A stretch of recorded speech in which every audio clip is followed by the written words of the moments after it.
सुरेंद्र जी, गुरुग्राम से। राधे राधे महाराज जी। महाराज जी, मोह को त्याग कर भगवत प्राप्ति कैसे होगी महाराज जी? बिना मोह के बच्चों का पालना कैसे करें, उनकी परवरिश कैसे करें महाराज जी? मोह त्यागने का कोई सरल उपाय है क्या? देखो, कठिन लग रहा है। जो तुम्हें लग रहा है कि बिना मोह के हम अपने बच्चों का पालन नहीं कर सकते, ये तुम्हारा भ्रम है। मोह श्रेष्ठ है या प्रेम श्रेष्ठ? विचार कर। मोह मलिन होता है, प्रेम निर्मल होता है।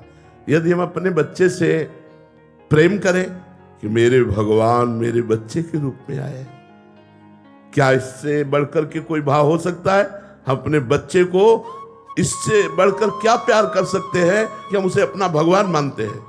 हम अपनी पत्नी को इससे बढ़कर प्यार क्या कर सकते हैं? हम उसे अपना भगवान मानते हैं। हम माता पिता को इससे बढ़कर क्या प्यार दे सकते हैं? हम उन्हें भगवान मानते हैं। मातृ देवो भव, पितृ देवो भव। तो हम यदि भगवान की भावना करें तो मोह का नाश हो जाए और भगवत प्रेम हो जाए। सब में भगवान विराजमान है। तो मेरे बेटे के रूप में कौन आया है? भगवान ही तो आए हैं। भगवान अगर चले जाएं उनके शरीर से तो उस शरीर को हम जला देते हैं, शरीर को गाड़ देते हैं, शरीर का कोई महत्व नहीं रखते। तो आज भी आप अनजाने में भगवान का ही महत्व रख रहे हैं, तो उन्हीं भगवान से प्यार करो ना। अपने बेटे के शरीर रूपी मंदिर में भगवान को देखो, मेरा परमात्मा इस रूप में आया है, और प्यार करो। आपकी भक्ति बढ़ेगी और भगवान की प्राप्ति होगी और बेटे का प्यार भी सुरक्षित रहेगा। मोह से बढ़कर के प्रेम है। मोह में तो अज्ञानता है, प्रेम में ज्ञान है। इसलिए भाई ऐसा न सोचो कि मोह के बिना परिवार का पोषण कैसे हो सकता है। बहुत अच्छे से हो सकता है यदि हम भगवत भाव करें तो। पर भगवत भाव करने के लिए नाम जप जरूरी है। बिना नाम जप के भावना नहीं जागृत होती। भजन से ही भाव की प्राप्ति होती है। खूब नाम जप करो। महाराज जी, आपके अनुगत यहाँ 400-500 संत रह रहे हैं, तो आप पालन पोषण कर रहे हैं, क्या आपको मोह है? हमें जितना एक गृहस्थ अपने परिवार से प्यार करता होगा उससे करोड़ गुना प्यार है, करोड़ गुना। हर बच्चा हमको हमारे हृदय से, हमारी आत्मा है। हर बच्चा बच्ची हमारी आत्मा है। लेकिन हम कभी पास नहीं बैठते, कभी हम ये नहीं कहते, दुलार नहीं करते। लेकिन हृदय से हमारा चिंतन, जैसे कछुआ अपने अंडे को जल में रह कर के चिंतन के द्वारा उसे परिपक्व कर देता है, ऐसे हम चिंतन के द्वारा अपने शिष्य या अपना परिकर या जो जहां भी रह रहा है वो चिंतनी शक्ति के द्वारा हम अपनी आत्मा मानते हैं। हम इनको बहुत प्यार करते हैं, पर हम प्रगट में प्यार नहीं करते। महाराज जी, ये तो बहुत बड़ा उदाहरण है कि बिना मोह के इतने जनों का पालन पोषण हो। और हर बच्चा अगर वो ईमानदारी से सत्य मार्ग में लगा है तो उसको अनुभव होगा कि मुझसे बहुत प्यार करते हैं।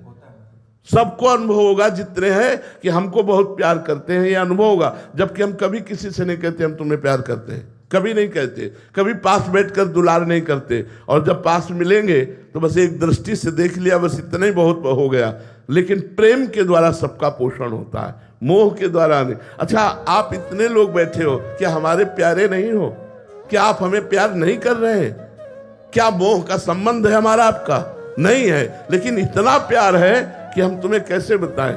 शुद्ध प्रेम चिंतन के द्वारा होता है। भगवत चिंतन करते हुए भाव में भर के जिसका चिंतन कर लिया उसका कल्याण हो गया, उसका मंगल हो गया।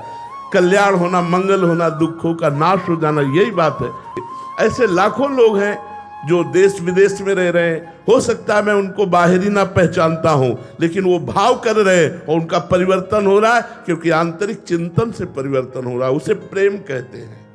महाराज, वास्तविक प्रेम तो गुरु ही कर सकते हैं।